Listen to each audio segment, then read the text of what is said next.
Bàbá ẹ má bínú kó tó di pé a ó dágbére. Nígbà tí ẹ ń ṣàlàyé lẹ́ẹ̀kan, ẹ ṣàlàyé ẹ pé àwọn Kìrìsìtẹ́nì ẹ pè wọ́n ní kiriyó. Èdè yìí ní ọ̀pọ̀ ìgbà tí a bá lò fún àwọn Kìrìsìtẹ́nì, wọ́n máa ń gbarata, inú máa ń bí wọn. Nígbà tó jẹ́ pé à ń bú wọn, nígbà tó jẹ́ pé à ń fi ẹnu àbùkù àfi ń kan nǹkan tí wọ́n ń ṣe. Ẹ dákun ṣé ẹ lè bá wa ṣàlàyé lérèfé èdè tí àwọn bàbá wa tí wọ́n fi ń pe àwọn Kìrìsìtẹ́nì ní kiriyó gangan ní pàtó. Ìdí tí a ṣe ń pe àwọn Kìrìsìtẹ́nì ní kiriyó ni wípé nígbà tí wọ́n mú ẹ̀sìn Kìrìsìtẹ́nì tẹ́lẹ̀yà CMS, oríṣiríṣi ẹ̀yà ló wà nínú Kìrìsìtẹ́nì. Catholic wà, Baptist wà, Methodist wà. Àwọn Yorùbá tẹ̀ ń pa àwọn kan níjọ ẹlẹ́kún. Oríṣiríṣi bẹ́ẹ̀ ló wà.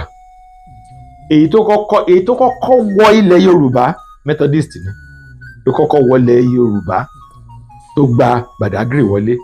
Ẹ̀yìn yẹn làwọn CMS ni wọ́n wá. Àwọn CMS yẹn ẹgbẹ́ kan nínú Anglican Church ni wọ́n. Ẹgbẹ́ ni wọ́n, kì í ṣe church yẹn gangan ló wá. Àwọn ẹgbẹ́ kan, ẹgbẹ́ oníhìnrere ní CMS, Church Missionary Society, ìtumọ̀ CMS. Àwọn Church Missionary Society nígbà tí wọ́n kọ́kọ́ wá, Sierra Leone ni wọ́n lọ dúró sí, níbi tí wọ́n lọ ń kó àwọn ẹrú tí wọ́n tú sílẹ̀ sí, níbi tí wọ́n ń pè ní Freetown. Ìlú ẹrú tí a tú sílẹ̀ ni wọ́n ń pè ní Freetown. Ní Freetown yẹn, ọ̀pọ̀lọpọ̀ ẹ̀yà ló wà níbẹ̀, ṣùgbọ́n ó fẹ́ dàbí pé ẹ̀yà tó pọ̀ jù níbẹ̀ ni Yorùbá. Torí ẹ̀ ló fi jẹ́ pé èdè Yorùbá yẹn ni àwọn òyìnbó yẹn kọ́kọ́ kára mọ́ pé à láti túmọ̀ Bíbélì, torí tá a bá ṣe eléyìí ọ̀pọ̀lọpọ̀ èèyàn ló máa jàǹfààní ẹ̀, ká tó ṣe máa ṣe àwọn èdè tí àwọn tó ń sọ ò fi bẹ́ẹ̀ pọ̀ níbẹ̀. Torí pé oríṣiríṣi èèyàn wà níbẹ̀ tí wọ́n gbédè ara wọn, tí wọ́n wá ń wá èdè bíi àjùmọ̀lò, wọ́n wá ń sọ ẹ̀dà èdè òyìnbó tí àwọn olóyìnbó máa sábà ń pè ní pidgin.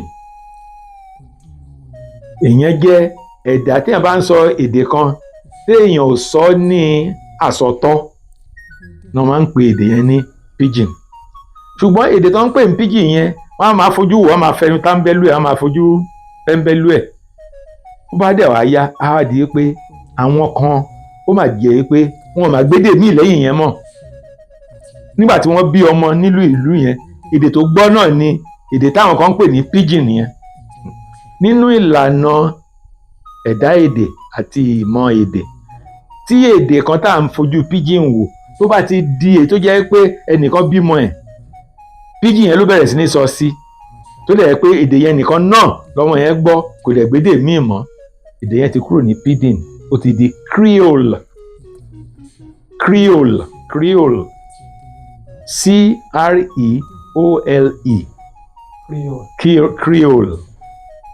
Now, àwọn tí wọ́n ń sọ èdè Creole yẹn, Yorùbá ló pọ̀ jù nínú wọn.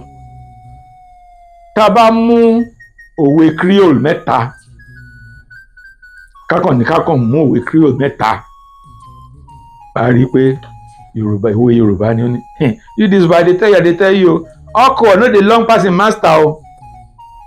Ilá kì í gbìmọ̀ òjò nírè. Ní àwọn òwe tí àwọn Creole tí wọ́n ń pa ní Freetown, àwọn tó jẹ́ pé wọn ò lédè míì, tó jẹ́ pé bàtà wọn bí wọn, èdè Creole yẹn, èdè pidgin yẹn ni wọ́n sọ, ó dẹ̀ wá sọ pidgin yẹn di Creole. Àwọn ní ìmọ̀ ẹ̀dá èdè wọ́n máa ń pè ní the creolization of a pidgin.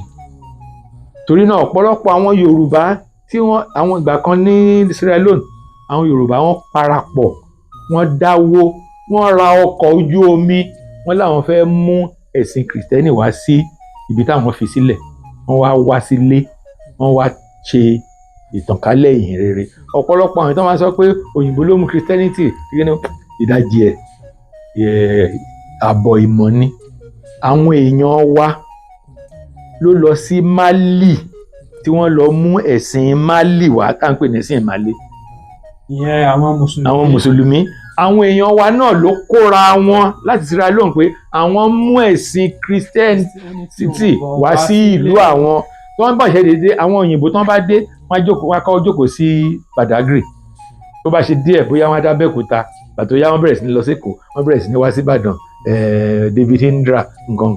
Ṣùgbọ́n àwọn tí bí tán bá dé, Èkìtì inú wọn ó máa bá di sọ̀kalẹ̀ torí Badagry ni ọkọ̀ máa ń já wọn sí gbà yẹn. Tó bá ti wọ Badagry báyìí, Abẹ́òkúta, láti Abẹ́òkúta Ìbàdàn, láti Abẹ́òkúta ó ń lọ, bó jẹ́ Múrè Èkìtì nílùú ẹ̀, ó ń lọ Ìbúrè Èkìtì, ó ń lọ Tọ̀hìn Rere, ó jẹ́ Kóró Èkìtì, ó ń lọ Ìkóró Èkìtì, ó ń lọ Tọ̀hìn Rere. Tó jẹ́ pé ọ̀pọ̀lọpọ̀ gbà táwọn òyìnbó oníhìn rere tó bá dé ìlú kan wá rí i pé wọ́n ti pàtí bàbá kan, wọ́n ti ń ṣe ṣọ́ọ̀ṣì ń bẹ̀. Torí náà àwọn tí wọ́n wá yẹn tó jẹ́ pé Creole ni wọ́n ń sọ ni àwa Yorùbá ń pè ní Creole. Kì í ṣe pé wọ́n ń kiri kí wọ́n tó yó. Àwọn ará Sierra Leone fúnra ara wọn, wọ́n ṣe máa ń pe rí tiwọn ó yàtọ̀ díẹ̀ sí tiwa, rí náà máa ń pè. So tí wọ́n bá dé Sierra Leone ìdá sọ pé àbí Creole, wọ́n sọ pé I'm Creole. Wọn ò ní pè ní kiri, wọn ò ní pè ní bá a ṣe máa pè jálẹ̀ ní kiri yóò yẹn, wọ́n ní àbí mina Creole. So Creole ló di Creole, ló di Creole. Ìyẹn ni wípé tí a bá wá pe àwọn ọmọlẹ́yìn Jésù tí wọ́n ń tẹ̀lé àṣà kìrìsìtẹ́nì, tá a bá pè wọ́n ní Creole, kò yẹ kí wọ́n bínú. Ó dá lórí nǹkan tó bá wà lọ́kàn ẹni tó pè wọ́n bẹ́ẹ̀. Nǹkan tó bá wà lọ́kàn ẹni tó pè wọ́n bẹ́ẹ̀ ni a máa fi wo torí ẹni tó pè wọ́n bẹ́ẹ̀ tó bá pè wọ́n ní kiri yó tó lè gbọ́ àwọn onírànú bá dọjọ́ Easter ṣe wọ́n máa kiri máa jẹun kiri wọ́n máa jẹun kiri wọ́n láwọn jẹ fìrì jọ́n àwọn kiri yó. Tó bá jẹ́ nǹkan tó wà lọ́kàn ẹni tó pè wọ́n bẹ́ẹ̀ nìyẹn. Ṣùgbọ́n gẹ́gẹ́ bí torí onílà ẹlẹ́sìn Christian lèmi, èyí tó ń fi kọ́ wa ni pé wọ́n bá gba ilé tí ọ̀tún tó ti ní kó kọ́ sí wọn.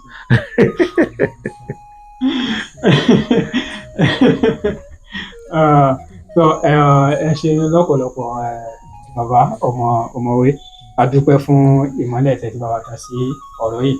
Mo lérò wípé ọ̀pọ̀lọpọ̀ èèyàn wọ́n tún ti kẹ́kọ̀ọ́ sí ohun tí wọn ò mọ̀, wọ́n ti mọ̀ sí nípa èdè wa, nípa bí a ṣe ń kọ nǹkan sílẹ̀, àti nípa èyí tí a ṣàlàyé káyìí bí ẹ̀sìn náà. Bó ti jẹ́ pé àyàbá ni kì í ṣe nǹkan tá a sọ̀rọ̀ lórí gangan, ṣùgbọ́n a mọ̀ wípé a tún ti mú nǹkan míì, a tún ti mọ wọn níbẹ̀ náà. Olódùmarè kò ní pa ìmọ̀ yín, ọgbọ́n ìmọ̀ àti òye yín yóò máa lọ sókè sí. Àmín àṣẹ. A dúpẹ́ fún àǹfààní àti oore ọ̀fẹ́ tí ẹ fi fún wa.